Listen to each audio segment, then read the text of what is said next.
할렐루야, 반갑습니다. 오늘 말씀 제목은 내가 의존하고 있는 무익한 거짓말입니다. 21세기에 가장 큰 혁신을 만든 사람은 누구일까요? 의심의 여지 없이 스티브 잡스라고 말할 수 있을 것 같습니다. 10년 뒤에는 일론 머스크나 샘 올트만 같은 사람들을 스티브 잡스를 뛰어넘는 혁신의 아이콘이라고 말할 수 있을지도 모르겠지만 지금 시점까지는 여전히 스티브 잡스가 21세기 최고의 혁신의 아이콘인 것 같습니다. 스티브 잡스는 스마트폰을 대중화시켰습니다. 엄청난 사람입니다. 지금 우리가 다 들고 있는 이 스마트폰, 이게 우리의 어떤 삶의 형태를 다 바꿔 놓았습니다. 저는 예전에 아이폰이 처음 나왔을 즈음에 삼성의 갤럭시가 나오기 전에 옴니아라는 휴대폰이 나왔습니다. 이 옴니아라는 삼성 휴대폰도 사용해 보았었는데요. 그때에 비하면 지금 갤럭시가 정말 엄청 좋아졌습니다. 그런데 지금 삼성의 갤럭시가 이만큼 좋아진 것도요, 애플이라는 경쟁자가 없었으면 이만큼 발전할 수 없었을 거라고 생각합니다. 지금 이 시점에서 21세기의 최고의 혁신가는 스티브 잡스입니다. 스티브 잡스는 21세기의 최고의 혁신을 일으켰지만 2011년에 췌장암으로 생을 마감했습니다. 그런데 스티브 잡스가 걸린 췌장암은 일반적인 췌장암이 아니었습니다. 좀 특이하고 희귀한 췌장암이었습니다. 일반적인 췌장암의 경우 췌장세포에서 자라내는 암 형태인데요, 스티브 잡스의 암은 췌장 내에 인슐린을 분비하는 도세포에서 자라는 형태였습니다. 그래서 일반적인 췌장암과 달리 이 췌장암은 발견하면 완치 가능성이 굉장히 높은 암이었습니다. 그런데 스티브 잡스는 수술을 받지 않았습니다. 스티브 잡스는 수술을 받지 않고 채식 위주의 식단과 침술, 다양한 약초요법 등 민간요법과 대체의학을 의지했습니다. 모든 사람들이 수술을 받아야 된다고 이야기하고 만류했지만 스티브 잡스는 민간요법과 대체의학으로 자신이 치유될 수 있을 거라고 굳게 믿고 그것만을 고집하였습니다. 그 결과 처음에는 완치 가능성이 높았던 암 덩어리였지만 치료를 받지 않으니까 암이 다른 곳에 전이되어서 췌장의 일부와 담낭, 담관, 십이지장을 제거하는 수술을 받게 되었습니다. 그 시점으로부터 스티브 잡스의 건강이 점점 악화되면서 2011년에 생을 마감하게 되었습니다. 많은 사람들이 지금도 이렇게 이야기합니다. 만일 스티브 잡스가 대체의학을 의지하지 않고 빨리 수술을 받았다면 우리가 오늘 마주하고 있는 세상의 모습은 어떨까라고 이야기하곤 합니다. 오늘 말씀 제목은 내가 의존하고 있는 무익한 거짓말입니다. 우리 일상생활 속에서도요, 우리가 의존하고 있는 무익한 거짓말이 있습니다. 어떤 거짓말들이 있을까요? 제가 생각하기에 가장 무익한 거짓말이 많은 곳은 영양제, 식품업계 같습니다. 맨날 이것만 먹으면 모든 것이 해결된다라고 이야기합니다. 또 운동에 대해서도 좀 거짓말이 많은 것 같고요. 또 인생에 대해서도 잘못된 이야기들을 선포하는 거짓 선지자들이 너무 많이 있습니다. 욜로 이런 것들이죠. 청년들로 하여금 성실한 인생을 못 살게 만들고 말도 안 되는 간지나는 인생들을 추구하게 만드는 나락으로 보내버리는 그런 거짓 선지자들이 있습니다. 우리 일상생활에만 우리가 의존하고 있는 무익한 거짓말이 있는 것이 아닙니다. 우리의 신앙생활 가운데에도 우리가 의존하고 있는 무익한 거짓말이 있습니다. 오늘 8절 말씀에 이렇게 이야기하는데요, 제가 읽겠습니다. 보라, 너희가 무익한 거짓말을 의존하는도다. 아멘. 하나님은 멸망을 향해 나아가고 있는 남유다 백성에게 너희가 무익한 거짓말을 의존하고 있다라고 말씀하십니다. 그런데 이것이 과거의 일뿐만이 아닙니다. 오늘날 신앙인이라고 일컬어지는 많은 사람들도 무익한 거짓말을 의존하며 신앙생활하고 있습니다. 그럼 우리의 모습을 보시면서 하나님께서 뭐라고 말씀하실까요? 우리의 모습을 보시면서도 너희가 무익한 거짓말을 의존하고 있다라고 말씀하실 수도 있습니다. 오늘 말씀 제목은요, 내가 의존하고 있는 무익한 거짓말인데요, 오늘 말씀을 통하여서 내가 의존하고 있는 무익한 거짓말이 무엇인지 나누고 하나님이 우리에게 정말로 원하시는 신앙에 대해서 나누고자 합니다. 사랑하는 리조이스 청년 여러분, 오늘 말씀을 통하여서 내가 의존하고 있었던 무익한 거짓말이 있다면 버려버리고 하나님이 원하시는 중심을 하나님께 드려 하나님의 기쁨이 되는 레조이스의 청년 한 사람 한 사람 되기를 주님의 이름으로 축복합니다. 아멘. 오늘 말씀 첫 번째로는 하나님은 목적 그 자체로서만 영광을 받으십니다. 하나님의 존재의 목적은 하나님의 영광입니다. 그리고 하나님께서 우리를 창조하신 목적은 하나님의 영광을 위한 것입니다. 그러므로 우리는 하나님의 영광을 위해 살 때에 우리의 존재 목적이 가장 부합하고 참된 기쁨을 누릴 수 있습니다. 우리 인생의 목적은 하나님입니다. 하나님의 영광입니다. 그런데 우리의 신앙생활 가운데 찾아오는 무익한 거짓말이 무엇이냐면 우리가 하나님을 목적으로 하지 않고 하나님을 수단으로 사용하여서 나의 만족과 유익을 얻을 수 있다라는 거짓말입니다. 10계명 중에 제1계명 너는 나 외에는 다른 신들을 내게 두지 말라의 의미가 무엇이냐면 하나님이 우리의 인생의 목적이 되어야 한다라는 것입니다.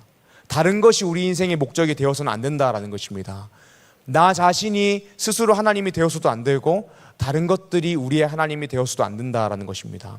그런데 우리의 모습을 보게 되면 나 자신 스스로가 하나님이 되어서 진짜 하나님이신 하나님을 나의 만족과 유익을 위한 수단으로 사용하게 됩니다. 예레미야는 남유다의 멸망을 예언합니다. 그리고 정말 그 예언대로 BC 586년에 남유다는 망하게 됩니다. 오늘 본문 말씀에서 예레미야는 성전 앞에서 하나님의 말씀을 선포합니다. 오늘 말씀 4절입니다. 제가 읽겠습니다. 너희는 이것이 여호와의 성전이라 여호와의 성전이라 여호와의 성전이라 하는 거짓말을 믿지 말라. 아멘. 요시야 왕은 종교개혁을 일으킨 왕이었습니다. 요시야 왕의 종교개혁 이후에 남유다 백성들의 종교적인 행위는 부족함이 없었습니다.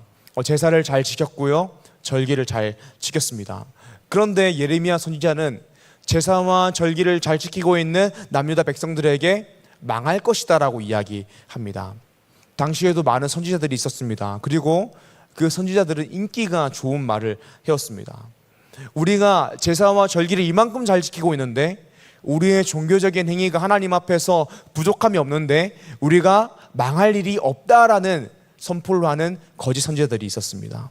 그리고 이 사실을 남유다 백성들은 역사적으로 경험했기 때문에 그 거짓 선지자들의 말을 믿었습니다. 아수르가 북이스라엘 멸망시킨 이후에 남유다도 지배하기 위해서 아수르 사네립의 왕 장군 랍세게의 군대가 남유다를 쳐들어와서 포위하고 있었습니다. 남유다의 식량이 매일매일 떨어졌고 백성들은 죽음을 기다리고 있었습니다.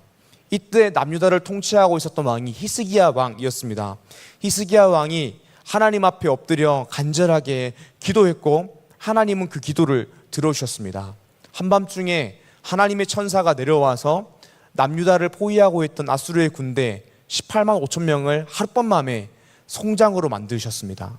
열왕기하 19장에 나오는 내용인데요, 한번 찾아보기 원합니다. 열왕기하 19장 19절입니다. 제가 읽겠습니다.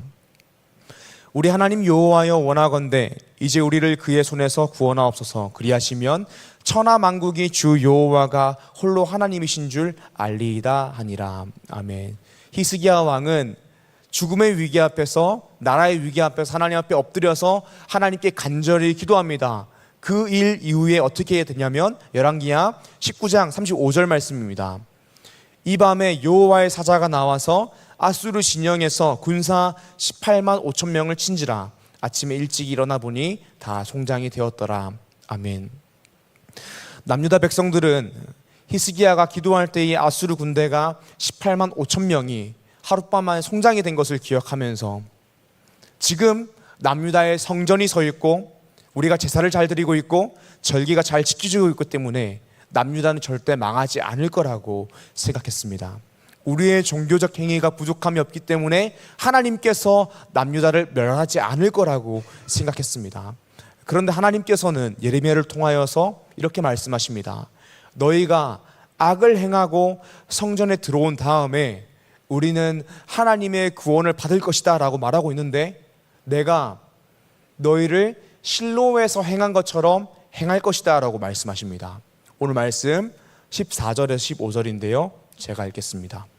그러므로 내가 실로의 행함같이 너희가 신뢰하는 바 내 이름으로 일컬음을 받는 이 집 곧 너희와 너희 조상들에게 준 이곳에 행하겠고 내가 너희 모든 형제 곧 에브라임 온 자손을 쫓아낸 것 같이 내 앞에서 너희를 쫓아내리라 하셨다 할지니라. 아멘.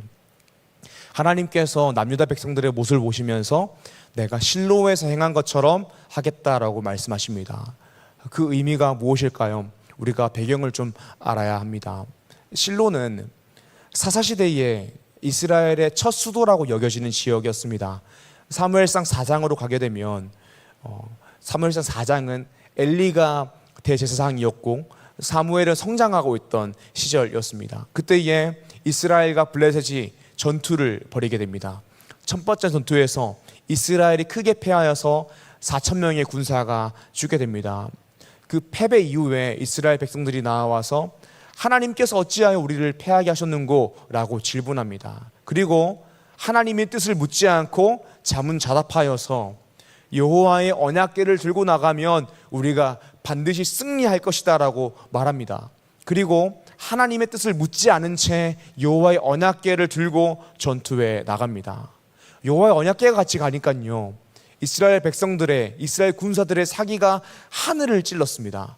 그리고 그 큰 소리가 땅을 울려서 블레셋 사람들이 두려움에 떨고 있었습니다. 그런데 여호와의 언약궤를 들고 간 그 전투에서 더 크게 패하게 됩니다.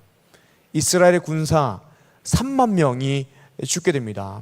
하나님의 궤를 들고 가면 승리할 것이다 라고 생각했는데 3만 명이 죽고 하나님의 궤가 빼앗기게 됩니다. 엘리의 두 아들 홈니와 비느하스도 죽게 됩니다. 그 소식을 들은 엘리도 죽게 됩니다. 하나님께서 실로에서 행한 것처럼 너희 가운데에 행하겠다라고 말씀하시는 것입니다.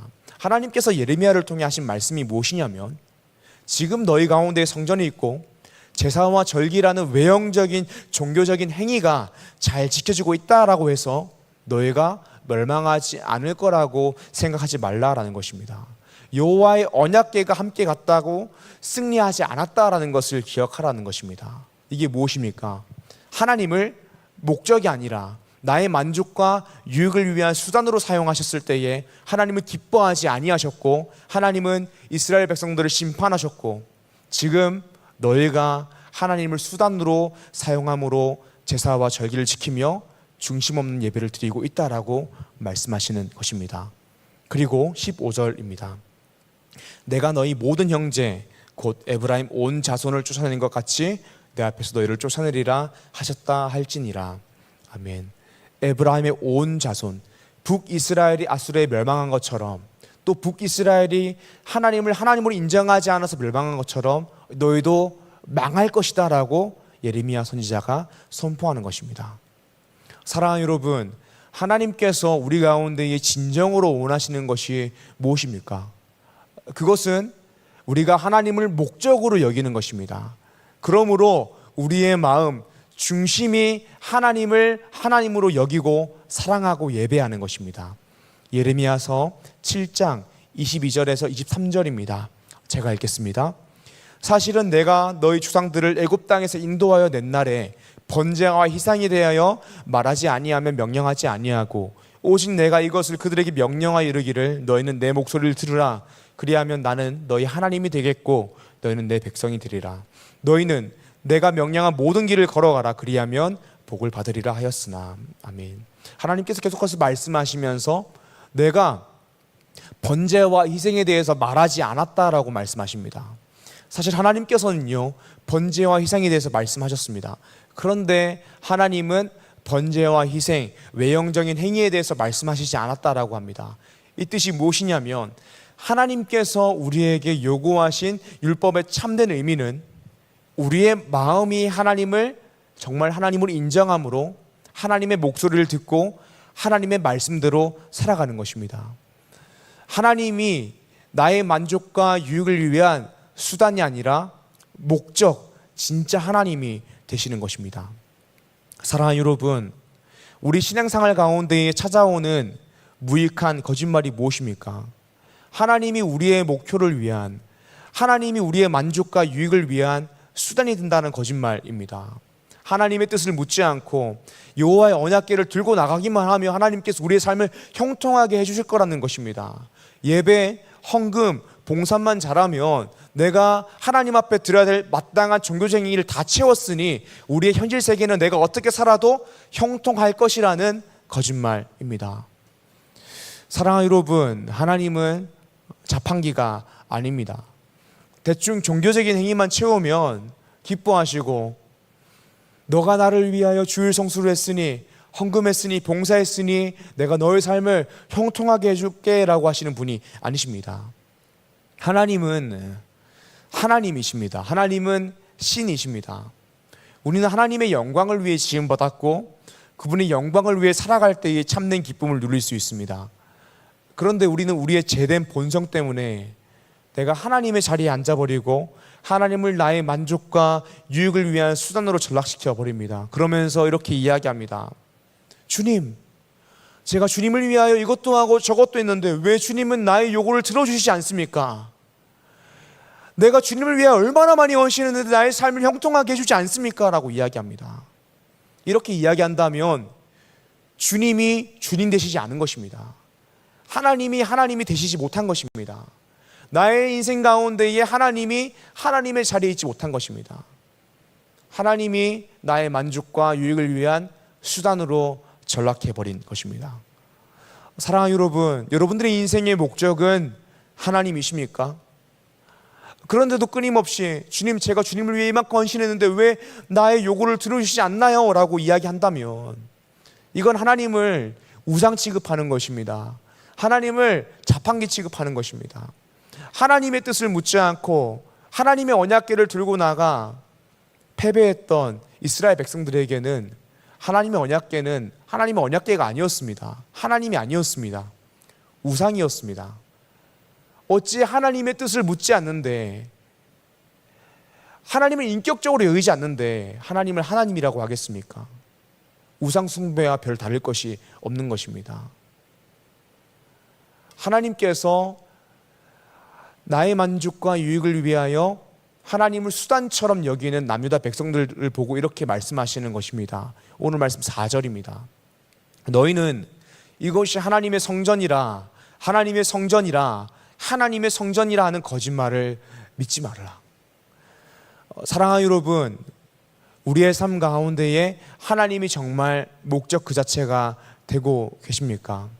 하나님이 수단이 아니라 정말 하나님이 되어서 우리가 하나님의 뜻을 듣고 하나님의 말씀에 순종하고 계십니까? 오늘 말씀 첫 번째입니다. 하나님은 목적 그 자체로서만 영광을 받으십니다. 사랑하는 리조스 청년 여러분, 하나님을 목적으로 여기고 하나님을 하나님으로 인정하고 하나님을 사랑하는 리조스 청년 되길 주님 이름 축복합니다. 아멘. 오늘 말씀 두 번째입니다. 두 번째로는 하나님은 하나님과 분리된 도덕과 윤리를 원하시지 않습니다. 하나님은 우리의 중심을 원하시고 우리의 마음이 하나님을 하나님으로 인정하는 것을 원하십니다. 그런데 우리 신앙생활 가운데 찾아오는 무익한 거짓말이 무엇이냐면 도덕과 윤리적으로 흠결이 없어야 우리의 예배를 하나님께서 받으신다라는 거짓말입니다.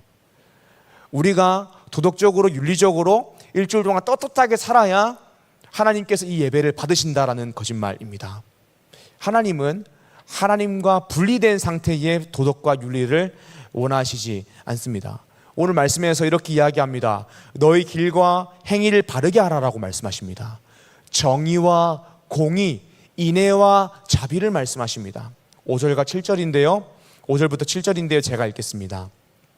너희가 만일 길과 행위를 참으로 바르게 하여 이웃들 사이에 정의를 행하며 이방인과 고아와 가부를 압제하지 아니하며 무죄한 피를 이곳에 흘리지 아니하며 다른 신들 뒤를 따라 하를 자초하지 아니하면 내가 너희를 이곳에 살게 하리니 곧 너희 조상에게 영원 무궁토록 준 땅이니라. 아멘.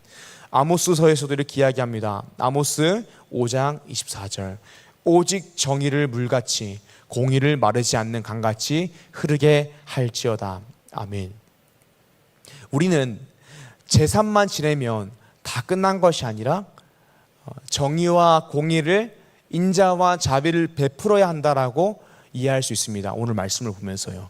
그런데 하나님께서 우리에게 원하시는 것이 무엇이냐면, 하나님이 우리에게 원하신 예배가 무엇이냐면 윤리 도덕적인 차원에서 흠결이 없는 예배를 원하신다라는 것이 아닙니다. 하나님이 우리에게 원하시는 것은 우리가 하나님을 하나님으로 예배하고 우리가 하나님의 자녀로서의 정체성을 가져서 하나님의 성품인 인애와 자비, 공의에 참여하는 마음을 가지시길 원하십니다. 우리가 하나님과 분리되어서 윤리 도덕적인 가치를 가지게 될 때가 있습니다. 하나님의 성품에 참여하는 의미가 아니라 하나님과 분리된 상태에서 윤리와 도덕적인 가치를 가지게 될 때가 있습니다. 그렇게 되면 그 가치가 폭력적으로 변하게 됩니다. 우리가 하나님의 성품에 참여하는 것이 아니라 하나님과 분리되어서 윤리와 도덕을 말하게 되면 이것은 다른 사람을 정죄하고 나의 의로움, 나의 조건을 확인하게 되는 도구가 됩니다. 그래서 그런 사람들은 교회에서 늘 이렇게 이야기합니다. 우리 교회는 사랑이 없어. 우리 교회는 공의가 없어 라고 이야기합니다. 제발 그렇게 말씀하시지 마십시오. 이렇게 사용되는 것은 하나님께서 인애와 자비, 공의와 정의를 말씀하실 때에 내가 하나님의 성품에 참여하는 의미로서 이해하는 것이 아니라 그 단어를 나를 위해서 사용하는 것입니다. 그리고 이렇게 사용하는 것이 또 다른 행위 중심적인 신앙을 만들게 되는 것입니다. 이런 사람들은 하나님께 나아가기 위한 많은 조건들을 만듭니다. 윤리와 도덕, 지난 일주일간의 삶. 그런데 하나님께서 우리에게 원하시는 것은 하나님과 분리된 상태의 윤리와 도덕이 아닙니다. 우리가 하나님을 인정하고 우리의 정체성이 하나님의 자녀가 되어서 하나님의 성품에 참여하기를 원하시는 것입니다. 호세아 6장 6절 말씀입니다. 제가 읽겠습니다. 나는 인애를 원하고 제사를 원하지 아니하며 번제보다 하나님을 아는 것을 원하노라. 아멘. 하나님이 우리에게 원하시는 것은 우리가 하나님을 사랑하는 것을 원하시고 우리가 하나님을 아는 것을 원하십니다. 이것은 단순히 지식을 이야기하는 것이 아니라 하나님을 하나님으로 인정하고 하나님의 통치를 받는 것을 말하는 것입니다. 남유다의 현실 가운데에는 공의가 없었습니다. 윤리와 도덕이 없었습니다. 모든 것이 무너진 상태였습니다. 그런데 하나님께서 남유다를 멸하신다라고 하실 때에는요, 남유다가 윤리도덕적으로 타락했기 때문에 멸하신다라고 이야기하는 것이 아닙니다. 하나님께서 남유다를 징계하시는 이유는 남유다가 하나님을 하나님으로 인정하지 않았기 때문입니다. 하나님이 목적이 되지 못하시고 나의 만족과 유익을 위하여 하나님을 수단으로 전락시켜버렸기 때문입니다. 우리의 신앙생활 가운데 찾아오는 무익한 거짓말이 무엇입니까? 도덕과 윤리적으로 흠결이 없어야 하나님께서 기뻐하시고 예배를 받으신다라는 것입니다. 저는 꽤나 어린 시절부터 찬양 인도를 했습니다. 제가 청소년 시절에 찬양 인도를 하면서 가장 고민했던 것 중에 하나는 무엇이냐면 내가 이번 주를 하나님이 기뻐하실 정도로 당당하고 떳떳하게 살지 못했는데 어떻게 감히 찬양 인도자의 자리에 나아가서 예배를 드릴 수 있을까? 이 예배를 하나님께서 받으실까 하는 두려움이었습니다. 그리고 그런 두려움을 가졌던 제 마음의 내면, 그 동기 안에는요, 내가 만족할 만큼 일주일을 살았을 때에 나의 떳떳함, 조건을 확인하고자 하는 마음이었습니다. 그리고 그 조건들을 만들어서 그렇게 살지 못하는 남을 정죄하고자 하는 마음이 있었습니다. 사랑하는 여러분, 하나님은 단 한 번도 공의와 정의를, 윤리와 도덕을 자기 자신을 확인하는 도구로서 또 다른 사람을 정죄하는 도구로서 주신 적이 없습니다. 그리고 그것이 하나님과 분리된 상태의 윤리와 도덕이라면 하나님 앞에 나아갈 수 있는 조건이 되지도 않습니다. 우리는 예수 그리스도의 보혈로서 하나님께 나아가는 것입니다. 하나님이 우리에게 원하시는 것은 그런 부수적인 조건들이 아닙니다. 하나님을 하나님으로 인정하고 하나님을 의지하고 하나님을 예배하는 것입니다. 하나님이 나의 왕 되셔서 우리가 하나님의 통치를 받음으로 그 성품에 참여하는 것입니다. 그분의 사랑으로 말미암아 우리의 마음이 변화함을 받아서 하나님의 성품에 참여하는 것입니다. 예수 그리스도의 보혈에 힘입어서 우리가 하나님께 나아가게 되고 그리스도와 연합하게 되는 것입니다. 하나님과 분리된 상태에서 윤리적으로 도덕적으로 흠결이 없다라고 해서 그것이 하나님 앞에 자격이 되지 않습니다. 그리고 그래야지 하나님께서 예배를 받으시는 것이 아닙니다. 우리는 예수 그리스도의 보혈에 의지하여 하나님께 나아갑니다. 그러므로 하나님께서 우리에게 원하시는 것은 하나님과 분리된 상태에서 윤리와 도덕이 아니라 하나님을 하나님으로 인정하는 것입니다. 사랑하는 여러분, 여러분들의 삶 가운데에서는 하나님이 되고 계십니까? 하나님이 왕이십니까? 우리가 하나님을 하나님으로 인정하지 않고 하나님으로 왕으로 인정하지 않으며 갓생 살아봤자 그것 하나님 앞에 떳떳한 조건이 되지 않습니다. 여러분들이 하나님을 하나님으로 인정하지 않고 하나님을 왕으로 인정하지 않은 상태에서 윤리와 도덕, 공의와 정의, 인애와 자비를 행해봤자 그것은 아무런 조건도 떳떳함도 여러분들에게 줄 수 없습니다. 하나님을 하나님으로 인정하십시오. 하나님을 왕으로 인정하십시오. 예수 그리스도께서 여러분들을 십자가로 사하시고 구원하셨음에 감격하고 그 사랑으로 말미암아 마음의 변화함을 받아 하나님의 성품에 참여한 그리스도와 연합한 자가 되십시오. 그렇게 살아갈 때에 하나님께서 여러분들을 기뻐하시고 만족하실 줄 믿습니다. 오늘 말씀 두 번째입니다. 하나님은 하나님과 분리된 도덕과 윤리를 원하시지 않습니다. 오늘 말씀 세 번째로는 우리의 마음을 원하시는 하나님은 우리의 마음을 고치십니다. 결국 하나님께서 우리에게 원하시는 것은, 사람에게 원하는 것은 우리의 마음이고 우리의 중심입니다. 우리의 행위가 종교적인 행위를 채우는 것이 아니라 우리의 마음이 하나님을 사랑하고 그분의 성품에 참여하고 우리의 마음이 복음으로 말미암아 감격하여서 주님을 위해 살아가기를 원하십니다. 그리고 하나님은 우리의 마음을 원하시기 때문에 우리의 마음을 직접 고쳐 주십니다. 하나님이 원하시는 것은 어떠한 외형적 종교적인 행위도 아니고 하나님과 분리된 윤리와 도덕도 아닙니다. 그래서 호세아서 6장 6절에 나는 인애를 원하고 제사를 원하지 아니하며 번제보다 하나님을 아는 것을 원하노라 라고 말씀하십니다. 그리고 이 사실이 오늘 본문 말씀에서 끊임없이 드러납니다. 예레미야서는요, 여러분들이 큐티하고 있지만 하나님께서 예레미야를 통하여 끊임없이 남유다 백성에게 꾸중하십니다. 예레미야서에는 슬픔과 분노가 가득합니다. 그런데 하나님의 슬픔과 분노는 우리를 죽이시지 않습니다. 하나님의 슬픔과 분노, 꾸중의 의미가 무엇이냐면 자녀가 성장해야 할 목적지까지 도달하기 바라는 아버지의 마음입니다. 우리의 마음이 사랑으로 변화함을 받아 하나님을 사랑함으로 하나님을 위해 사는 것이 하나님이 원하시는 목적지입니다.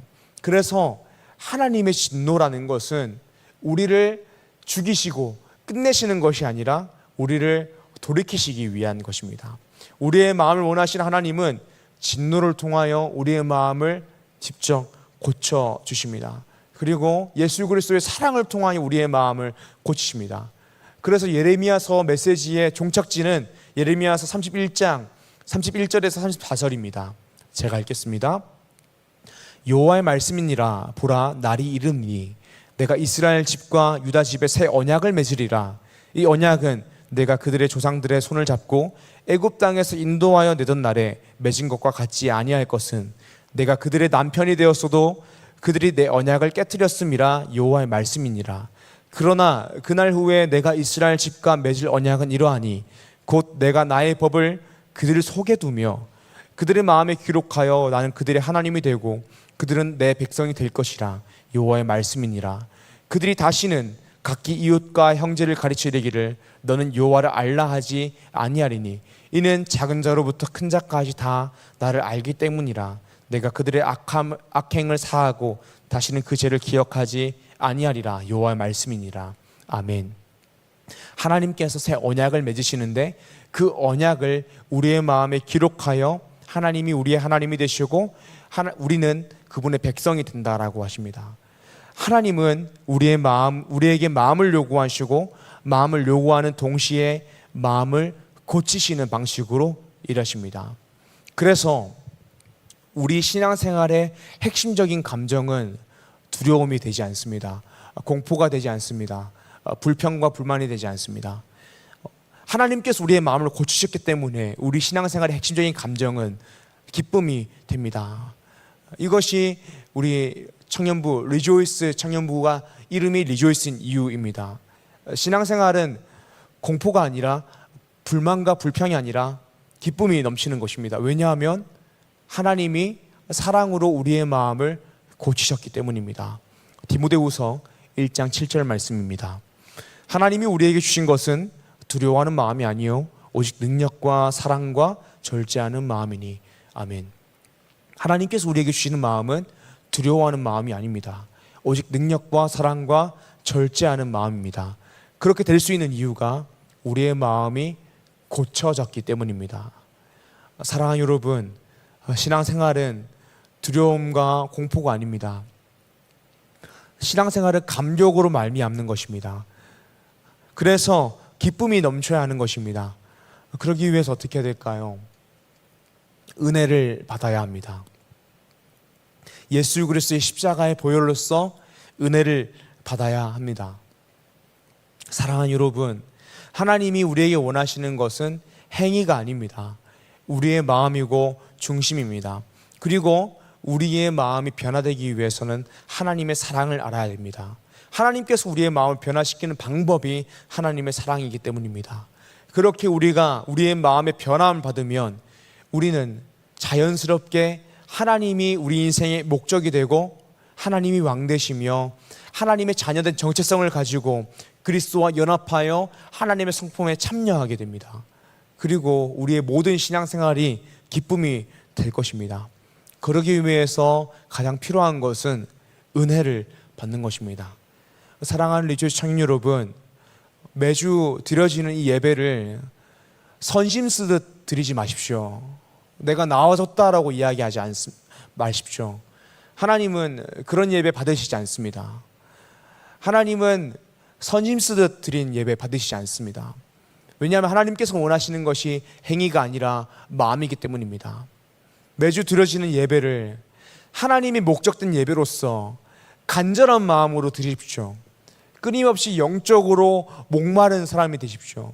그래야 하나님을 더욱더 갈망하고 갈망할 수 있습니다. 그리고 하나님을 더욱더 갈망하고 갈망할 때에 하나님께서 우리를 채워주시고 그 체험을 누릴 때에 기쁨이 더욱더 커져갈 것입니다. 하나님은 영이시니 예배하는 자가 영과 진리로 예배할지니라고 했습니다. 여러분들이 예배 가운데 나올 때에 선심쓰듯 나왔다면 하나님은 여러분들 가운데에 너의 마음이 미지근하다라고 말씀하시며 뱉어버리실지도 모릅니다. 하나님의 은혜가 오늘 우리가 예배를 통하여 누려야 된다는 갈망을 가지고 겸손하게 주님 앞에 나아가면 주님께서 은혜를 부어주시고 그 은혜로서 우리가 마음의 변화함을 받아 기쁨으로 인생을 살아가게 될 것입니다. 오늘 말씀 정리하겠습니다. 오늘 말씀 제목은 내가 의존하고 있는 무익한 거짓말입니다. 오늘 말씀 첫 번째로 하나님은 목적 그 자체로서만 영광을 받으십니다. 신앙생활 가운데 스며있던 무익한 거짓말이 무엇이냐면 우리가 하나님을 나의 만족과 유익을 위해 수단으로 사용할 수 있다는 것입니다. 하지만 하나님은 그렇게 영광 받으시지 않습니다. 사무엘상 4장에 여호와의 언약궤를 수단으로 사용하여 전쟁에 승리하고자 했던 이스라엘 백성들은 크게 패했습니다. 오늘 말씀 본문에서 예레미야를 통하여 남유다 백성들 너희가 종교적 행위를 통하여서 너희의 만족과 유익을 채우고자 한다면 내가 실로에서 행한 것처럼 너희를 멸할 것이라고 말씀하셨습니다. 하나님이 우리에게 원하시는 것은 우리의 마음이 하나님을 사랑하고 하나님이 목적이 되는 것입니다. 오늘 말씀 두 번째로는 하나님은 하나님과 분리된 상태의 도덕과 윤리를 원하시지 않는다라는 것입니다. 신앙생활 가운데 스며든 무익한 거짓말 중 또 하나가 무엇이냐면 도덕과 윤리적으로 흠결이 없어야 하나님께서 예배를 받으시고 하나님이 기뻐하신다라는 것입니다. 하나님께서 남유다 백성들에게 지적하신 것은 그들의 윤리와 도덕을 지적하신 것이 아닙니다. 하나님을 하나님으로 인정하지 않았기 때문에 그들 가운데에 징계하시고 멸망하신다라고 하신 것입니다. 이 시대의 가장 위험한 생각 중 하나가 무엇이냐면 교회 안에서 하나님과 분리된 도덕과 윤리를 조건으로 만들고 남을 정죄하는 것입니다. 하나님께서 공의와 정의, 인애와 자비를 말씀하시는 것은 하나님의 자녀가 마음이 변화되어 자발적으로 하나님의 성품에 참여하는 자가 되길 원하셔서 공의와 정의를 말씀하시는 것입니다. 결국에는 마음의 변화이고 하나님을 하나님으로 인정하는 것입니다. 오늘 말씀 마지막으로는 우리의 마음을 원하시는 하나님은 우리의 마음을 직접 고치신다라는 것입니다. 하나님은 우리의 마음을 원하십니다. 그리고 사랑으로서 우리의 마음을 고쳐주십니다. 새로운 마음이 되게 하셨습니다. 그러므로 새 언약을 맺으셨습니다. 그것이 그리스도의 십자가 사랑입니다. 사랑하는 리조스 청년 여러분, 신앙생활의 감정은 하나님께서 우리의 마음을 고치셨기 때문에 두려움과 공포, 불만이 아닙니다. 기쁨입니다. 그렇게 될 수 있는 이유는 우리의 마음이 사랑으로 변화했기 때문입니다. 우리는 이 마음을 지켜야 됩니다. 예배 자리에 나올 때에 반드시 은혜를 받아야 된다는 마음으로 나오십시오. 하나님을 갈망하고 갈망하는 마음으로 나오십시오. 그때 하나님께서 은혜를 부어주시고 채워주시고 우리의 마음이 은혜로 충만하여 기쁨이 끊이지 않는 신앙생활 될 것입니다. 그렇게 기쁨으로 인생을 살아가는 레저 청년 되기를 주님 이름 축복합니다. 아멘. 오늘 말씀 기억하시면서 예레미야의 노래 함께 찬양하길 원합니다.